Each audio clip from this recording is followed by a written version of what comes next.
Welcome to NEET academy. তো আজকের ক্লাসটি খুবই গুরুত্বপূর্ণ হতে চলেছে, কারণ আজকের ক্লাসে টোটাল 30+, মানে এখানে 30টি রেখেছি কিন্তু 30টারও বেশি কিন্তু কোশ্চিন আছে, এমসিকিউ কোশ্চিন। এবং তোমাদের এই ক্লাসটি বেস্ট প্র্যাকটিস সেট হতে চলেছে তোমাদের এই ক্লাসটি। তো অবশ্যই ক্লাসটি তোমরা ধৈর্য সহকারে দেখবে এবং শুধু এখানে এমসিকিউ আলোচনা করে, শুধু এমসিকিউ অ্যান্সার করে যাওয়া হবে না, এখানে থাকবে বিস্তারিত আলোচনা, যেগুলো তোমাদের যে কোনো এক্সামের জন্য তোমাদের কিন্তু খুবই হেল্পফুল হবে। এবং এই সিরিজটাকে যে বানানো হয়েছে টপ 30 জিকে সিরিজ, এই সিরিজটি সমস্ত এক্সামের জন্য কিন্তু অ্যাপ্লিকেবল। ঠিক আছে? যেমন ডাব্লিউবি, কেপি, ডাব্লিউবি এসএসসির গ্রুপ সি, গ্রুপ ডি সামনে এক্সাম আছে, সেগুলো WB PSC, clerk C, miscellaneous, WBCS সমস্ত এক্সামের জন্য কিন্তু এই ক্লাসটি খুবই হেল্পফুল হবে। এবং এটা আমি যেহেতু আহ, একটা নতুন সিরিজ করেছি, অবশ্যই এই সিরিজটিতে তোমরা অংশগ্রহণ করবে। এবং এটা আজকে ক্লাস টেস্ট নাম্বার 1। ঠিক আছে? এরপর 2 আসবে, 3 আসবে। তো আমি সিরিজটাকে কন্টিনিউ রাখবো কিছুদিন। ঠিক আছে? তারপর নতুন কিছু ভাবার চেষ্টা করব এবং তোমাদেরকে কি দেওয়া যায়। ঠিক আছে? তো দেখে নাও, এবং এখান থেকে এই কোশ্চেনগুলো পড়লে 100% কমন পাবেই। কারণ এখানে শুধু এমসিকিউ আলোচনা তো করবোই, এবং তার সাথে যে এক্সট্রা ইনফরমেশন সেগুলো তোমাদের কিন্তু সেগুলো তোমাদেরকে জানতে হবে। ঠিক আছে? কারণ শুধু এমসিকিউ আলোচনা করে কিন্তু গেলে হবে না। তোমরা জানো, যারা ভালো যারা প্রিপারেশন নিচ্ছ এবং যারা বিগিনার্স আসছো, তোমরা জানো না যে তোমাদের শুধু অ্যান্সার করে দিলে কিন্তু হবে না। যারা নতুন শুরু করছো, তোমাদেরকে অবশ্যই জানতে হবে যে শুধু এমসিকিউ করলে হবে না। এমসিকিউর সাথে এক্সট্রা যে অপশনগুলো মানে ওই কোশ্চেন থেকে আর কি, কি তোমাদের আ অ্যান্সার বা পরীক্ষায় আসতে পারে, সেগুলো কিন্তু তোমাদেরকেও জানতে হবে। ঠিক আছে? পুরনো যারা স্টুডেন্ট তোমরা কিন্তু জানো সেটা। আমি নতুনদেরকেও বললাম এটা, যাতে তারা মনে করে যে শুধু একটা কোশ্চেনের উপরে এত আলোচনা কিসের। ঠিক আছে? যতটা পারি তোমাদেরকে বলে দেবো, এবং অবশ্যই সোম থেকে শনি ক্লাস করা হয়। এবং অবশ্যই তোমাদের এই চ্যানেলের যত, মানে তোমাদের যেকোনো এক্সামের জন্য খুবই হেল্পফুল। এবং তোমরা যেটা ডাব্লিউবি দাও, কেপি দাও, ডাব্লিউবি পিএসসি, ডাব্লিউবি এসএসসির, group C, group D, for all competitive exam, SSC যেকোনো এক্সাম, এবং ফ্রি পিডিএফ তোমাদের পেতে অবশ্যই টেলিগ্রাম চ্যানেলে জয়েন হয়ে যাবে। টেলিগ্রাম চ্যানেল লিঙ্ক ডিসক্রিপশনে দেওয়া আছে, এবং তোমরা এটা স্ক্যান করো, তোমরা কিন্তু জয়েন হতে পারো। প্রথম 1 নাম্বার কোশ্চেন কি বলছে? ভারতের প্রথম প্রধানমন্ত্রী কে ছিলেন? ভারতের প্রথম প্রধানমন্ত্রী কে ছিলেন? তো এটা রাইট অ্যান্সার কি হবে দেখো। তো ভারতের প্রথম প্রধানমন্ত্রী ছিলেন রাজেন্দ্র প্রসাদ, জওহরলাল নেহরু, লাল বাহাদুর শাস্ত্রী না ইন্দিরা গান্ধী? তো এটা রাইট অ্যান্সার হবে, সহজ কোশ্চেন, জওহরলাল নেহরু। ঠিক আছে? তো জওহরলাল নেহরু হলো ভারতের প্রথম প্রধানমন্ত্রী। এই রাজেন্দ্র প্রসাদ যে আছে, এই অপশন, এই রাজেন্দ্র প্রসাদ ছিলেন ভারতের প্রথম রাষ্ট্রপতি, তাই না?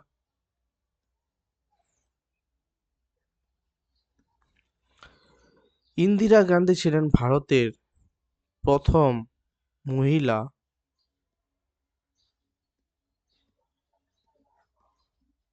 মহিলা প্রধানমন্ত্রী। ওকে, এবার দেখে নাও লাল বাহাদুর যে শাস্ত্রী আছে, লাল বাহাদুর শাস্ত্রী ছিলেন ভারতের সেকেন্ড প্রধানমন্ত্রী, মানে দ্বিতীয় প্রধানমন্ত্রী। ঠিক আছে? এটা কিন্তু ইম্পর্টেন্ট। তো এইভাবে কিন্তু আলোচনা হবে, এবং নেক্সট স্লাইডে চলে যাব। 2 নম্বর কোশ্চেন দেখে নাও, ভারতের জাতীয় পশু কোনটি? ভারতের জাতীয় পশু কোনটি? সিংহ, বাঘ, হাতি না গন্ডার? তাহলে ভারতের জাতীয় পশু হলো বাঘ। ঠিক আছে? এবং আমরা জানি যে সিংহকে বলা হয় পশুর রাজা। ঠিক আছে? এবার আমরা আলোচনা করব যে ভারতের জাতীয় পশু যদি বাঘ হলো, এবার বলো জাতীয় পাখি। ভারতের জাতীয় পাখির নাম কি? ময়ূর। এবার বলো ভারতের জাতীয় পশু গেল, পাখি গেল, আর কি আছে?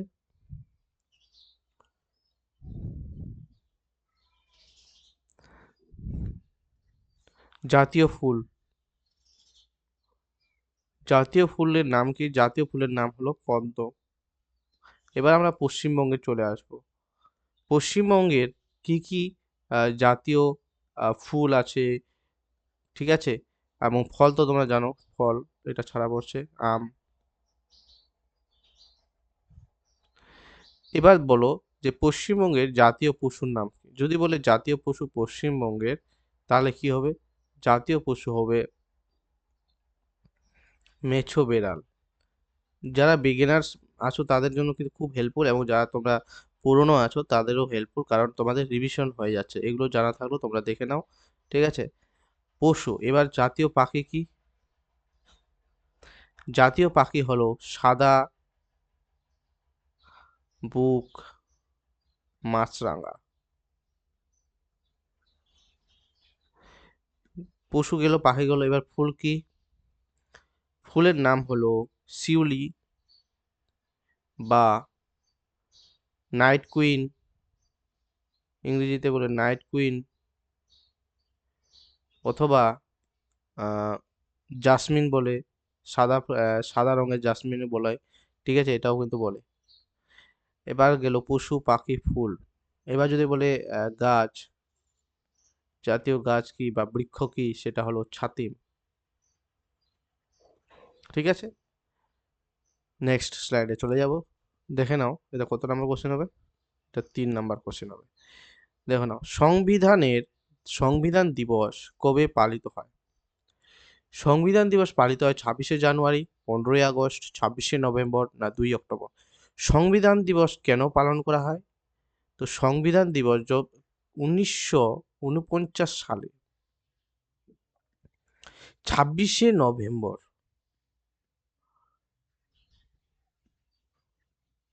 26শে নভেম্বর সংবিধান কি হয়েছিল? গৃহীত হয়েছিল। সেই জন্য এই দিনটিকে কিন্তু আমরা সংবিধান দিবস বলে মানি। ঠিক আছে, এরপর বলা যাবে যে 1950 সালে 1950 সালে 26শে জানুয়ারি সংবিধান কি করা হয়েছিল? কার্যকর করা হয়েছিল। ঠিক আছে, কার্যকর হয়েছিল। ঠিক আছে, তাহলে এই কোশ্চেনটা বারবার পরীক্ষায় আসে যে সংবিধান দিবস কবে পালিত হয়? 26শে নভেম্বর। এবং সংবিধান কবে কার্যকর হয়েছিল? 26শে জানুয়ারি 1950 সালে। এবং বলে এই কোশ্চেনটাও আসে যে সংবিধান কবে গৃহীত হয়েছিল? 1949 সালে 26শে নভেম্বর। এবং এই 26শে জানুয়ারি যে কার্যকর হয়েছিল, এই 26শে জানুয়ারি সেই জন্য কিন্তু সংবিধান কার্যকর হয়েছিল বলে সেই দিনটাকে আমরা প্রত্যেক বছর প্রজাতন্ত্র দিবস পালন করে থাকি। ওকে,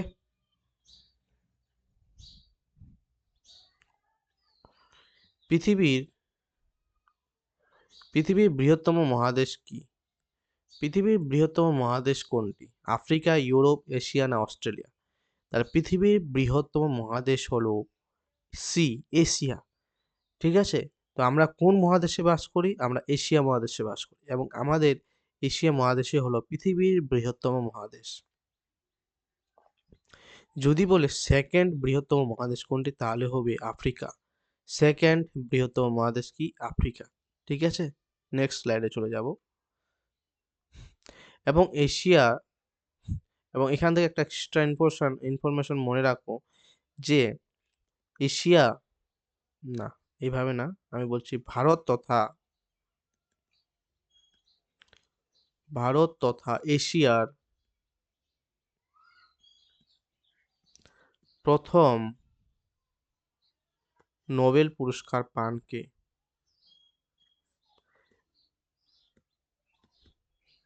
তাহলে কে পেয়েছিলেন? আমাদের কবিগুরু রবীন্দ্রনাথ ঠাকুর।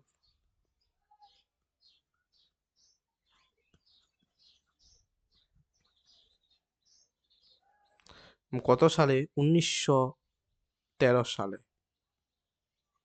ঠিক আছে, নেক্সট কোশ্চেনে চলে যাব। জাতিসংঘের সদর দপ্তর কোথায়? জাতিসংঘের সদর দপ্তর জেনেভা, লন্ডন, নিউ ইয়র্ক, না প্যারিসে অবস্থিত? জাতিসংঘের সদর দপ্তর অবস্থিত? সি, নিউ ইয়র্কে অবস্থিত জাতিসংঘের সদর দপ্তর। এবং জেনেভাতে আছে তোমাদের WHO হু এর সদর দপ্তর, WTO ওয়ার্ল্ড ট্রেড অর্গানাইজেশন সদর দপ্তর, ঠিক আছে, এগুলো কিন্তু আছে। এবং এই নিউ ইয়র্ক UN, ঠিক আছে, এই যে জাতিসংঘ কবে প্রতিষ্ঠিত হয়েছিল, এখানে আমি এক্সট্রা তথ্য দিয়ে দিচ্ছি। 1945 সালে জাতিসংঘ প্রতিষ্ঠিত হয়েছিল, ঠিক আছে। ভারতের জাতীয় খেলা কোনটি? তাহলে ভারতের জাতীয় খেলা কোনটি? ভারতের জাতীয় খেলা সেরকম কোশ্চেনটা যদি আসে, কারণ বর্তমানে ভারতের জাতীয় খেলা সেরকম কিন্তু এখনো উল্লেখ করা হয়নি, তবুও আমরা যেটা যদি পরীক্ষায় আসে যেটা অ্যান্সার করব সেটা হলো হকি। কারণ হকিকে আমরা একটু জাতীয় খেলা বলি, কিন্তু অ্যাকচুয়ালি ভারতের জাতীয় খেলা বলে সেরকম কিছু নেই। যদি ভালো করে ডিটেলসে তোমরা ভিতরে জানে থাকো, তো আমরা হকি, এই কোশ্চেন যদি আসে তাহলে আমরা হকিটাকেই অ্যান্সার নেব, ঠিক আছে। তাহলে ভারতের জাতীয় খেলা হলো হকি।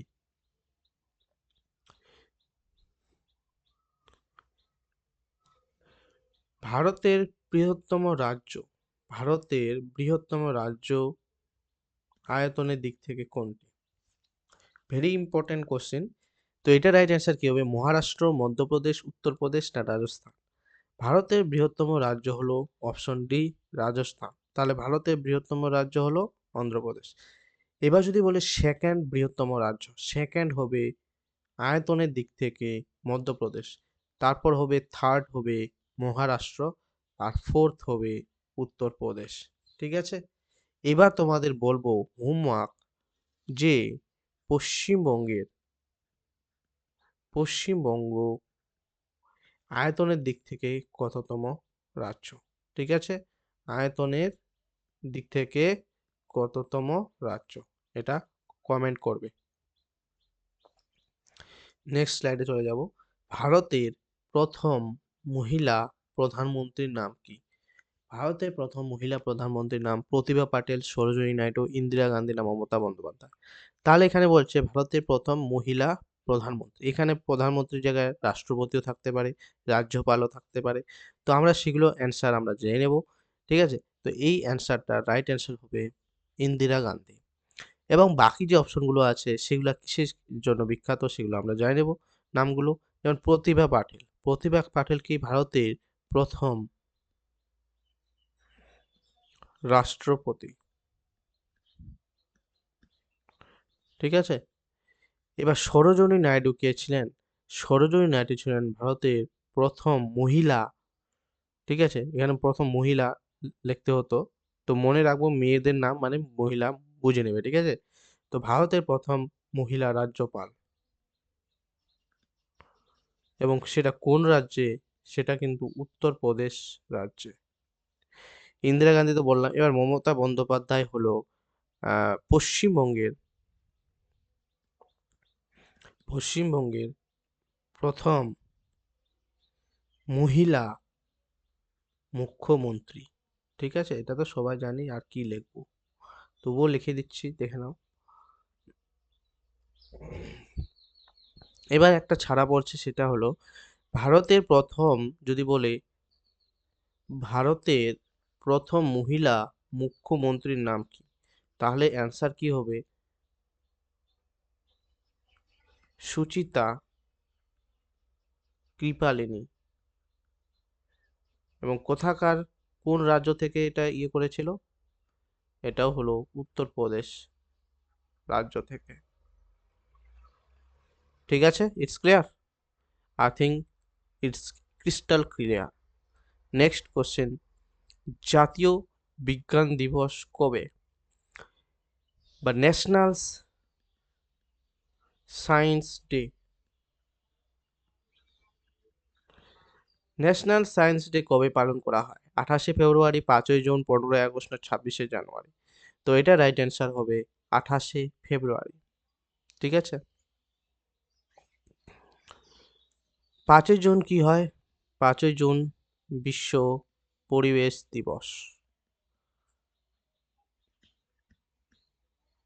15ই আগস্ট আমরা জানি স্বাধীনতা দিবস।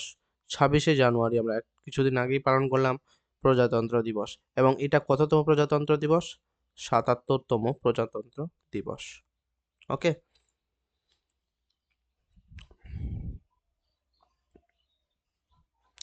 কোন দিনটি আন্তর্জাতিক নারী দিবস হিসেবে পালিত হয়? ৫ই জুন, ১৪ই নভেম্বর, ৮ই মার্চ না ১লা মে? তাহলে কোন দিনটি আন্তর্জাতিক নারী দিবস? ঠিক আছে, ইন্টারন্যাশনাল ওমেন ডে। তো এটা রাইট অ্যান্সার হবে সি, ৮ই মার্চ। ঠিক আছে, ৮ই মার্চ পালন করা হয়। আর ১লা মে হচ্ছে শ্রমিক দিবস পালন করা হয়, লেবার্স ডে, শ্রমিক দিবস। ৫ই জুন হচ্ছে ৫ই জুন কি? বিশ্ব পরিবেশ দিবস। নেক্সট কোশ্চেন, ভারতের রিজার্ভ ব্যাংক বা আরবিআই কবে প্রতিষ্ঠিত হয়? ১৯৩০ সালে, ১৯৩৫ সালে, ১৯৪৭ সালে না ১৯৫০ সালে?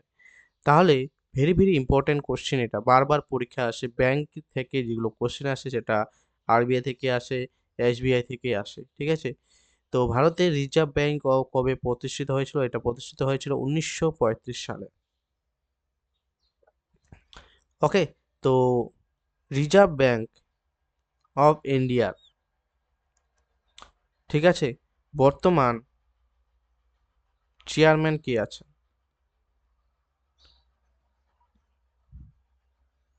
তো কে আছেন বর্তমানে? সঞ্জয় মালহোত্রা।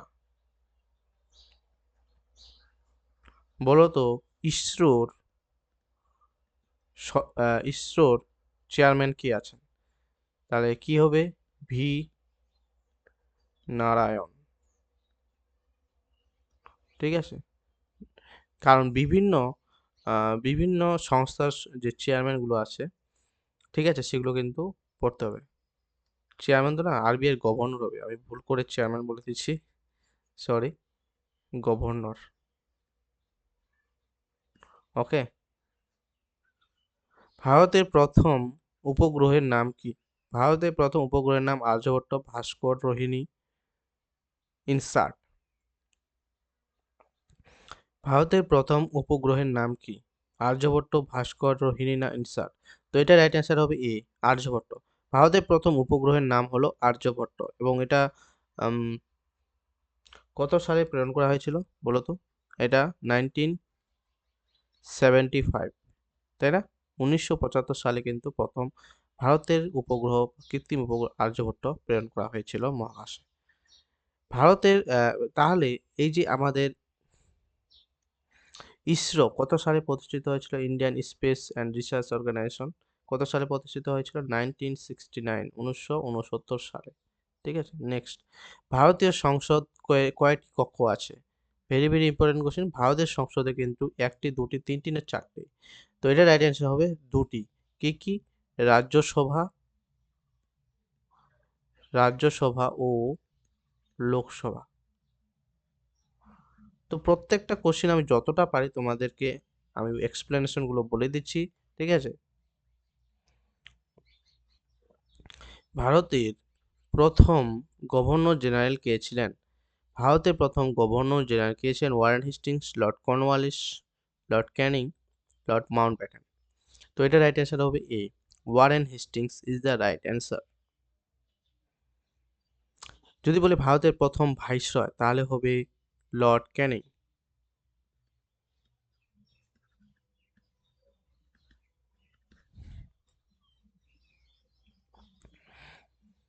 ভারতের প্রথম গভর্নর জেনারেল কে ছিলেন? ভারতের প্রথম গভর্নর জেনারেল কে ছিলেন?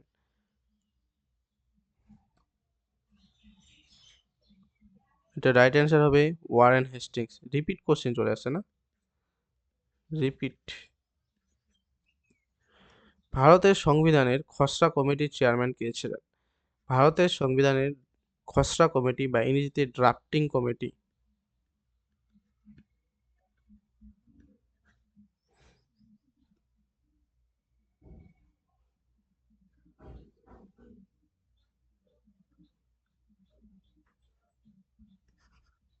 কি লিখছে না কেন?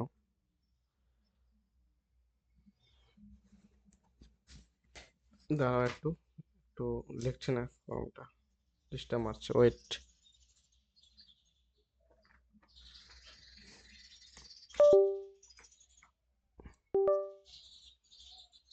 আচ্ছা, এবার ঠিক আছে, ঠিক আছে। নেক্সট ড্রাফটিং কমিটি, ঠিক আছে? ড্রাফটিং কমিটি তাহলে কমিটি বানানটা কিন্তু একটু ভালো করে মুখস্থ করে যাবে, ঠিক আছে? কারণ কমিটি বানানটা কিন্তু এটা, ঠিক আছে? যদি তোমাদের যে স্পেলিং চেক আছে কি না পরীক্ষায়, তো এই বানানটা কিন্তু ভেরি ভেরি ইম্পর্ট্যান্ট, ড্রাফটিং এই কমিটি বানানটা, ঠিক আছে? তাহলে ভারতের সংবিধানে খসড়া কমিটির চেয়ারম্যান কে ছিলেন? ভারতের সংবিধানে খসড়া কমিটি ছিলেন ডক্টর বি আর আম্বেদকর। জওহরলাল নেহেরু ছিলেন ভারতের প্রথম প্রধানমন্ত্রী, একটু আগে আলোচনা করা হচ্ছে। ভারতের রাষ্ট্রপতি ছিলেন রাজেন্দ্র প্রসাদ, এবং সর্দার বল্লভভাই পেটেল ছিলেন, কে ছিলেন বলো তো? সর্দার বল্লভভাই পেটেল, তো কে ছিলেন এটা কমেন্ট করে জানাবে, কারণ এই মুহূর্তে আমার মনে পড়ছে না। নেক্সট, নীল বিদ্রোহ, যেটা আমি, দেখো আমার আমার যে জিকে এত কিছু মনে থাকতে হচ্ছে, ঠিক আছে? তবে তোমাদেরকে বলতে হচ্ছে, ঠিক আছে? আমিও মানে যে অনেক কিছু জানিস বা অনেক কিছু বিশাল কিছু করে নিয়েছি, জিকে হচ্ছে যে কোনো টিচার বলতে পারবে না যে আমার 100% কমপ্লিট হয়েছে, ঠিক আছে? তো জাস্ট তোমাদেরকে আমি এখন এই মুহূর্তে আমার মনে পড়ছে না। তো তোমাদের যদি মনে যদি থাকে শুধু কমেন্ট করে চলে যাবে, ঠিক আছে? নীল বিদ্রোহ কোন রাজ্যে সংঘটিত হয়? তাহলে নীল বিদ্রোহ সংঘটিত হয়েছিল বিহার, উত্তরপ্রদেশ, পশ্চিমবঙ্গ না উড়িষ্যায়? নিহাল নীল বিদ্রোহ হয়েছিল কিন্তু পশ্চিমবঙ্গে। এছাড়া উড়িষ্যাও কোথাও কোথাও দেখতে পাবে, কিন্তু পশ্চিমবঙ্গ যদি থাকে তাহলে পশ্চিমবঙ্গটাকে নিবে। কারণ নীল বিদ্রোহ পশ্চিমবঙ্গের কোথায় হয়েছিল বলো তো? নীল বিদ্রোহ পশ্চিমবঙ্গে হয়েছিল নদিয়া জেলার কৃষ্ণনগরে। সুন্দরভাবে লিখে দিচ্ছি, খুব ইম্পর্টেন্ট। নদিয়া জেলার কৃষ্ণনগর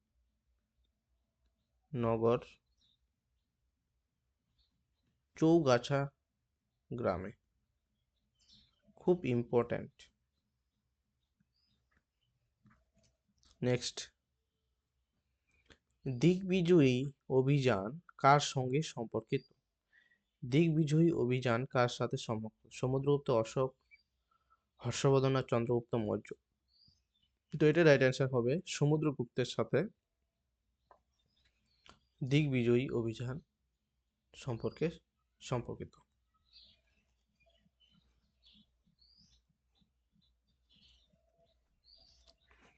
এবং সম্রাট অশোক ছিলেন মৌর্য বংশের শ্রেষ্ঠ সম্রাট, এবং সম্রাট অশোককে বলা হতো চণ্ডাশোক, ঠিক আছে?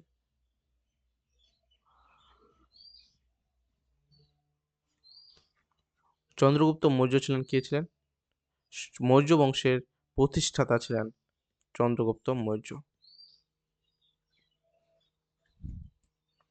ভারতের প্রথম মহিলা মুখ্যমন্ত্রীর নাম কি? তো একটু আগে আমরা আলোচনা করলাম, তো এটার রাইট অ্যান্সার হবে সুচিতা কৃপালিনী। মমতা বন্দ্যোপাধ্যায় হলো পশ্চিমবঙ্গের প্রথম মুখ্যমন্ত্রী। ইন্দিরা গান্ধী হলো ভারতের প্রথম প্রধানমন্ত্রী, ঠিক আছে? বন্দে মাতরম গানটি কোন গ্রন্থ থেকে নেওয়া হয়েছে? গোরা, আনন্দমঠ, ঘরে বাইরে, কপালকুণ্ডলা? তাহলে বন্দে মাতরম গানটি নেওয়া হয়েছে, খুব ইম্পর্ট্যান্ট, ভেরি ভেরি ইম্পর্ট্যান্ট, এবং এটা হচ্ছে আনন্দমঠ আনন্দমঠ উপন্যাস থেকে, ঠিক আছে, বা গ্রন্থ থেকে। এইবার যদি বলি গোরা এবং ঘরে বাইরে, এ দুটো কিন্তু আহ, যে লেখক সেটা কে লিখেছেন? গোরা এবং ঘরে বাইরে কবিগুরু রবীন্দ্রনাথ লিখেছিলেন। এবার বলে এবার বলো কপাল কুণ্ডলা কে লিখেছিলেন? কপাল কুণ্ডলা লিখেছিলেন বঙ্কিমচন্দ্র চট্টোপাধ্যায়। কে লিখেছিলেন? বঙ্কিমচন্দ্র চট্টোপাধ্যায়। নেক্সট কোশ্চেন চলে যাব, ভারতের জাতীয় যে প্রতীক সত্যমেব জয়তে কোথা থেকে নেওয়া হয়েছে? ঋগ্বেদ, উপনিষদ, মুন্ডক উপনিষদ না অথর্ববেদ? সত্যমেব জয়তে কিন্তু মুন্ডক উপনিষদ থেকে নেওয়া হয়েছে। তাহলে আমরা, এটা কিন্তু very very important, Mundaka Upanishad থেকে নেওয়া হয়েছে সত্যমেব জয়তে। এবং বেদ কয় প্রকার? বেদ আমরা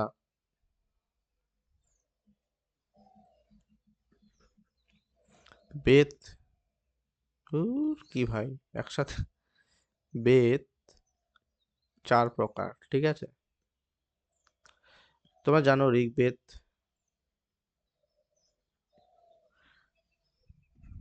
চলে যাও, ঠিক আছে, সামবেদ, একসঙ্গে অভ্যাস হয়ে গেছে এটা, মানে এইভাবে সামবেদ, যজুর্বেদ, এবং অথর্ববেদ।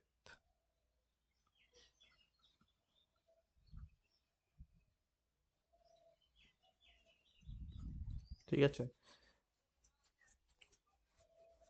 ঋগ্বেদে হচ্ছে প্রাচীন যুগের যে বিভিন্ন দেবতা আছে সেগুলো সম্পর্কে আলোচনা করা হয়। সামবেদে বিভিন্ন সঙ্গীত রিলেটেড আলোচনা করা হয়। যজুর্বেদ হচ্ছে বিভিন্ন যাগযজ্ঞ, হ্যাঁ? তারপর হচ্ছে জাদু মন্ত্র, এগুলো কিন্তু আ অ যাগযজ্ঞ হচ্ছে যজুর্বেদ, এবং অথর্ববেদে হচ্ছে বিভিন্ন মন্ত্র এবং হচ্ছে ভয় যেগুলো হয়, মানে কি বলবো? অথর্ববেদে বিভিন্ন মন্ত্রাদি, ঠিক আছে? যেমন আ বিভিন্ন আ যাগযজ্ঞ হয়, এগুলো কিন্তু হয়। ঠিক আছে? নেক্সট স্লাইডে চলে যাব। নীল বিদ্রোহ হয় কোন সালে? 1857, 1859, 1861 না 1872? তো এটা হবে 1859, 60 সালে কিন্তু ভারতের নীল বিদ্রোহ হয়েছিল। ঠিক আছে? তো এটা রাইট অ্যান্সার হবে বি। দেওয়ানি আম এবং দেওয়ানি খাস, দেওয়ান-ই খাস যদি আসে একই উত্তর হবে, সেটা কি? সেটা হলো সম্রাট আকবর। তো এটার রাইট অ্যান্সার হবে বি। এবং বাবর হচ্ছে মুঘল সাম্রাজ্যের প্রতিষ্ঠাতা এবং কত সালে প্রতিষ্ঠিত হয়েছিল? 1526 সালে। এবং বাবরের প্রথম কি হয়েছিল? প্রথম পানিপথের যুদ্ধে মুঘল সাম্রাজ্যের প্রতিষ্ঠাতা হয়েছিল, তাই না? প্রথম পানিপথের যুদ্ধে মুঘল সাম্রাজ্যের প্রতিষ্ঠাতা হয়েছিল। শাহজাহান তাজমহল এবং ময়ূর সিংহাসন তৈরি করেছেন, এবং হুমায়ুন, হুমায়ুন শব্দের অর্থ হলো ভাগ্যবান। এগুলো কিন্তু পরীক্ষায় বারবার এসেছে, সেজন্য কিন্তু এগুলো আমি একটু বলে দিলাম। ঠিক আছে? রিপিট এর মতো বলে দিলাম। পশ্চিমবঙ্গের রাজ্যফল কি? একটু আগে আমরা আলোচনা করলাম। আমি বলেছিলাম পশ্চিমবঙ্গের রাজ্যফুল হলো নাইট কুইন বা শিউলি ফুল বা জাসমিন ফুল, এগুলা কিন্তু ইম্পোর্টেন্ট। ঠিক আছে? পদ্ম ফুল হলো ভারতের জাতীয় ফুল। ঠিক আছে? সংবিধানের কোন অনুচ্ছেদে রাষ্ট্রপতি শাসন জারি করা হয়েছে? এটা হবে ৩৫৬। এটা হলো কোনো রাজ্যে গন্ডগোল খুব পরিমাণে হচ্ছে, ঠিক আছে? মানে অচল অবস্থা হয়ে যাচ্ছে, তখন কিন্তু রাষ্ট্রপতির শাসন জারি হয়। এবং ৩৫২ তে জাতীয় জরুরি অবস্থা, এবং ৩৬০ এ আর্থিক জরুরি অবস্থা কিন্তু আর্টিকেলে বলা আছে। কিন্তু আ এটি কিন্তু একবারও জারি হয়নি আর্থিক জরুরি অবস্থাটা। নেক্সট কোয়েশ্চেন, ভারত ছাড়ো আন্দোলন কবে হয়েছিল? ১৯৪০, ১৯৪২, ১৯৩৫ না ১৯৪৭? তো এটার রাইট অ্যান্সার হবে ১৯৪২ সালে ভারত ছাড়ো আন্দোলন হয়েছিল। ভারতের দীর্ঘতম নদী কোনটি? ভারতের দীর্ঘতম নদী গঙ্গা, যমুনা, ব্রহ্মপুত্র না গোদাবরী? ভারতের দীর্ঘতম নদী হলো গঙ্গা নদী। ঠিক আছে? গঙ্গার উৎপত্তি কোথায়? বলবে। যমুনার, ব্রহ্মপুত্র, গঙ্গোত্রী হিমবাহ থেকে গঙ্গার উৎপত্তি। ঠিক আছে? এবং যমুনা হলো গঙ্গার দীর্ঘতম, মানে প্রধান উপনদী। যমুনা হলো গঙ্গার কি? প্রধান উপনদী। এবং উম ব্রহ্মপুত্র হচ্ছে,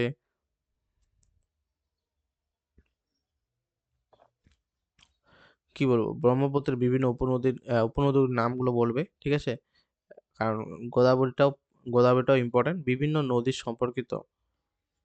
নদী যে কি পড়বে? বিভিন্ন নদীর হচ্ছে উৎপত্তি কোথায় হয়েছে, এটা মুখস্থ করতে হবে। নেক্সট তোমাদের মনে রাখতে হবে বা পড়তে হবে, সেটা হলো বিভিন্ন উপনদী। মানে সেই যে নদীটা পড়বে সেই নদীর বিভিন্ন উপনদী কিন্তু তোমাদেরকে পড়তে হবে। ঠিক আছে?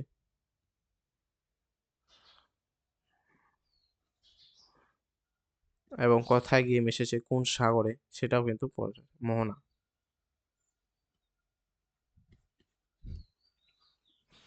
রবীন্দ্রনাথ নোবেল পান কোন সালে? রবীন্দ্রনাথ নোবেল পান হচ্ছে ১৯১৩ সালে। একটু আগেই আমরা আলোচনা করেছিলাম।